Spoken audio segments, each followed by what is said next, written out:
Hello guys, welcome back to my channel at the rate doctor study. Guys, this is Manjeet and आज के video में हम बात करने जा रहे हैं हमारे रचना सीरीज के next topic that is the कोष्ठ एवं आश्रय शरीर के बारे में। जैसा कि हम जानते हैं, हम लोग ने इस सीरीज स्टार्ट किया है जिसमें हम रचना सीरीज के सारे टॉपिक्स को क्लियर करते जा रहे हैं, जिसमें हम लोग ने जो पेपर 1 है रचना सीरीज का उसके सारे टॉपिक्स क्लियर कर लिए हैं। पेपर 2 के जो पहला टॉपिक था दैट इज द प्रमाण शरीर, वो हम लोग ने देख लिया है। आज हम बात करेंगे पेपर 2 के second topic that is the कोष्ठ एवं आश्रय शरीर के बारे में। इसमें क्या क्या चीजें हमें पढ़नी है basically according to the NCERT syllabus. तो सबसे पहले इसमें हमें देखना है about the definition of the कोष्ठ विद द अप्लाइड इंपॉर्टेंस, साथ ही साथ कोष्ठांग के बारे में देखना है एंड कॉन्सेप्ट ऑफ आशय देखना है। ठीक है, 3 चीज देखना है, क्या क्या? कोष्ठ, कोष्ठांग एंड आशय। इसका जो वेटेज है यूनिवर्सिटी एग्जाम में वो 4 मार्क्स के लिए बोला गया है, लेकिन 5 मार्क्स तक क्वेश्चन इस पे पूछे जा सकते हैं। 5 से 6 मार्क्स तक क्वेश्चन पूछे जा सकते हैं। एक आपका एमसीक्यू आ सकता है, साथ ही साथ एक इस पे एसक्यू बन सकता है। इसीलिए कम से कम इसको 5 मार्क्स के लिए तैयार करके जाइए। तो चलिए स्टार्ट करते हैं। सबसे पहले हम बात करते हैं इसमें कोष्ठ की व्याख्या के बारे में। ठीक है, इसके बारे में बात करेंगे कोष्ठ की व्याख्या के बारे में। तो क्या बोला गया है? स्थान्या नाम अग्नि पक्वा नाम मूत्रस्य रुधिरस्य च हृदय उंडुक फुफ्फुस च कोष्ठ इति अभिधीयते। ये दिया है श्लोक किसने? सुश्रुत ने। सुश्रुत के अनुसार क्या बोला गया कि आमाशय, अग्न्याशय, पक्वाशय, मूत्राशय, रक्ताशय, हृदय, उंडुक और फुफ्फुस, ये सभी अवयव जिस स्थान पर सुरक्षित रहते हैं वह कोष्ठ कहलाता है। ठीक है, तो सुश्रुत क्या कहते हैं? ये जो सारे अंग बताए गए हैं, ये सभी जो अवयव बताए गए हैं, वो जिस स्थान पे रहते हैं उस स्थान विशेष को कोष्ठ कहा जाता है। ठीक है, साथ ही साथ बोले हैं कि शरीर के अवकाश रिक्त स्थानों को कोष्ठ कहते हैं। ठीक है, शरीर में जो रिक्त स्थान होता है, अवकाश होता है, खाली जगह होता है, कैविटी को बेसिकली क्या बोला जाता है? कोष्ठ बोला जाता है। तो अगर कोष्ठ कोई पूछ रहा है आपको तो क्या लिखना है कि ऐसा स्थान जहां पे अन्य अवयव सुरक्षित रहते हैं या फिर ऐसा खाली स्थान को कोष्ठ कहा जाता है। ठीक है, कोष्ठांग की बात करें तो कोष्ठांग क्या होता है? मतलब कि इन कोष्ठ में जो अंग रहते हैं, अवयव रहते हैं, उसे क्या कहेंगे? कोष्ठांग कहेंगे। तो क्या बोला गया कि कोष्ठ में स्थित अवयव को कोष्ठांग कहते हैं। ठीक है, ये हमारा दूसरा कॉन्सेप्ट है। पहला हमारा क्या था टॉपिक? दैट इज द कोष्ठ क्या होता है। दूसरा पूछा गया कोष्ठांग। तो कोष्ठांग में क्या बोला गया कि ऐसे अवयव जो कहाँ पे रहते हैं? कोष्ठ में रहते हैं, उनको क्या बोला जाता है? कोष्ठांग कहा जाता है। इसमें क्या क्या आता है? तो बेसिकली वक्ष गुहा that is the thoracic cavity आता है, उदर गुहा एब्डोमिनल कैविटी और श्रोणी गुहा पेल्विक कैविटी में स्थित रहने वाले अंगों को कोष्ठांग कहा जाता है। ठीक है, तो 3 कैविटी मेन बताई गई है। एक thoracic cavity that is the thorax region, abdominal cavity and then pelvic cavity. तो इन तीनों स्थान में जो जो अंग विशेष पाए जाएंगे उन सभी की क्या संज्ञा हो जाएगी? कोष्ठांग संज्ञा हो जाती है। अगर हम बात करें कोष्ठांगों की संख्या के बारे में तो इसमें 2 मत देखने को मिलते हैं। एक मत है आचार्य चरक के अनुसार। तो आचार्य चरक क्या कहते हैं कि कोष्ठांगों की संख्या 15 है। वहीं पे जो आचार्य सुश्रुत है उनके अनुसार कोष्ठांगों की संख्या 8 है।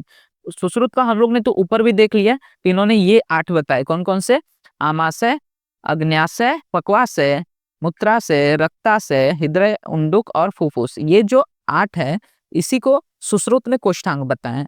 वहीं बात करें हम लोग चरक की तो चरक ने यहाँ पे 15 कोष्ठांग बताए हैं। कौन कौन से आते हैं? तो इसमें आते हैं तद्यता नाभिश्च, हृदयम च, क्लोमम च, यकृत च, प्लीहा च, वृक्को च, बस्तिश्च, पुरुषधारश्च, अमाशयश्च, पक्वाशयश्च, उत्तरगुदम, अधरगुदम च, क्षुद्रांत्रम, स्थूलांत्रम, वपावहनम च इति। मतलब इन्होंने किस कौन कौन से बताए? 15 अंग बताए हैं, दैट इज द कोष्ठांग बताए हैं, जिसमें नाभि, हृदय, क्लोम, यकृत, प्लीहा, वृक्क, बस्ति, पुरुषधारश्च, आमाशयश्च, पक्वाशयश्च, फिर उत्तरगुदम, अधरगुदम, क्षुद्रांत, स्थूलांत्र और वपावहन। इस तरह से टोटल 15 कोष्ठांगों की संख्या आचार्य चरक ने यहाँ पे बताई है। ठीक है, वहीं पे आचार्य सुश्रुत के अनुसार हम लोग ने ऊपर देखा है कौन कौन से? अग्न्याशय, आमाशय, फिर पक्वाशय, मूत्राशय, रक्ताशय, हृदय, उंडुक, ये सारे फुफ्फुस आदि जो 8 अंग है किसने बताया है? सुश्रुत ने बताया है। अब यहाँ तक हमारा कॉन्सेप्ट किसका क्लियर होगा? कोष्ठ और कोष्ठांगी। कोष्ठ में हम लोग ने क्या देखा? ये कोष्ठ क्या होता है? ऐसा स्थान जहाँ पे अवयव स्थित रहते हैं या फिर खाली स्थान को हम लोग कोष्ठ कहते हैं। कोष्ठांग देख लिया कि जो अवयव कोष्ठ में स्थित रहते हैं उनको कोष्ठांग कहते हैं। उनकी संख्या की बात कर ली कि चरक ने 15 बताए हैं और सुश्रुत ने 8 बताए हैं। अब सेकेंड टॉपिक जो हमारा इस अध्याय का है दैट इज द आशय। तो आशय के बारे में हम जब बात करेंगे तो आशय का अर्थ क्या बोला गया? अधिष्ठान। ठीक है, आशय का अर्थ किससे लिया जाता है? अधिष्ठान से। तो मतलब क्या बोला गया है कि जिसमें कोई द्रव्य विशेष या वस्तु आश्रय लेकर रहता है उसे आशय कहते हैं। बेसिकली कोष्ठांग और आशय सुनने में एक जैसे लगते हैं और माने तो एक ही चीज है कि कोष्ठांग में भी क्या होता है? अव्यय रहते हैं। उसी तरह आशय में भी क्या रहते हैं? कुछ अव्यय रहते हैं। लेकिन आशय में कौन रहता है? द्रव्य विशेष रहते हैं। ठीक है, आशय में द्रव्य विशेष रहते हैं, जबकि कोष्ठ में कोष्ठांग रहते हैं, मतलब कि अंग अव्यय रहते हैं। और जहां पे द्रव्य रहते हैं, दोनों के डेफिनेशन में डिफरेंस देखो। अगर कोष्ठांग पूछ रहा है, कोष्ठ पूछ रहा है, तो कोष्ठ में क्या लिखना है कि वहां पे अंग रहते हैं, अवयव रहते हैं।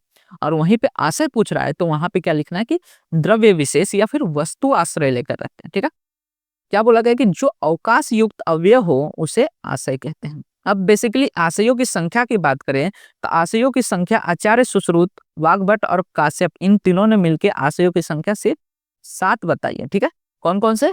सुश्रुत, वाग्भट और काश्यप इन तीनों ने आशय की संख्या 7 बताई है पुरुष में। वहीं पे स्त्री में एक और आशय दैट इज द उन्होंने गर्भाशय को जोड़ दिया। वहीं पर आचार्य सारंगधर की बात करें तो आचार्य सारंगधर ने क्या बोला है? आशय की संख्या पुरुष में तो 7 ही बताई है। मतलब कि दोनों ने, जो चारों आचार्य हैं, सबने पुरुष में आशय की संख्या 7 ही बताई है। लेकिन जो आचार्य सारंगधर हैं उन्होंने स्त्री में आशय की संख्या 10 बताई, जिसमें एक तो उन्होंने गर्भाशय को माना है, लेकिन 2 उन्होंने स्तन्याशय को भी माना है। ठीक है, 2 उन्होंने स्तन्याशय को माना है। तो इस तरह से ये दोनों, क्योंकि क्वेश्चन आपको डायरेक्ट पूछता है एमसीक्यूज में कि सारंगधर के द्वारा आशयों की संख्या स्त्री में बताइए, तो वहां पे आपको 7 8 नहीं लिखना है। कितना लिखना पड़ेगा? 10 लिखना पड़ेगा।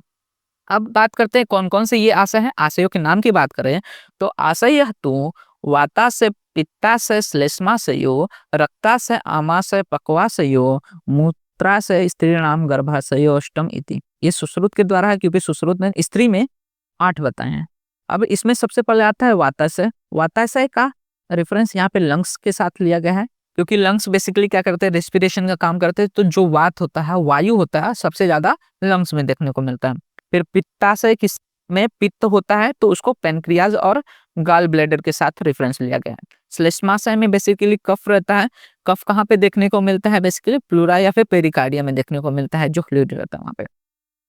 उसके बाद रक्ताशय की बात करें तो रक्ताशय बेसिकली लीवर और स्प्लीन। कभी भी रक्त का रेफरेंस आता है ना, तो हमेशा ज्यादातर चांसेस रहते हैं कि लीवर और स्प्लीन से ही उसको रिलेट किया जाता है। उसी तरह आमाशय की बात करें तो आमाशय मतलब कि स्टमक हो जाता है। पक्वाशय अर्थात की इंटेस्टाइन। मूत्राशय में बेसिकली यूरिनरी ब्लैडर एंड गर्भाशय में आपका यूटेरस आ जाता है इन द फीमेल। वहीं पे जो सारंगधर है उन्होंने 2 और बताया है, दैट इज द स्तन्याशय, जिसको हम लोग क्या बोलते हैं? Memory gland. तो इस तरह से टोटल स्त्रियों में 10 इन्होंने बताया है, सुश्रुत आदि ने 8 बताया है, और पुरुषों में सभी ने कितने? 7 ही संख्या बताई है। तो ये सारी चीजें हमें देखने को मिलते हैं विद इन द कोष्ठ एंड द आशय शरीर।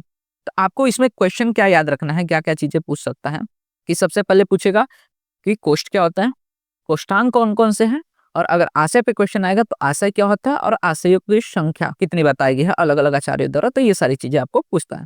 तो होप आपको सारी चीजें रिलेटेड टू द कोष्ठांग, आशय और कोष्ठ क्लियर हो चुकी रहेगी। इसी के साथ जो हमारा सेकंड टॉपिक था पेपर बी का, दैट इज द रचना शरीर का, वो क्लियर होता है।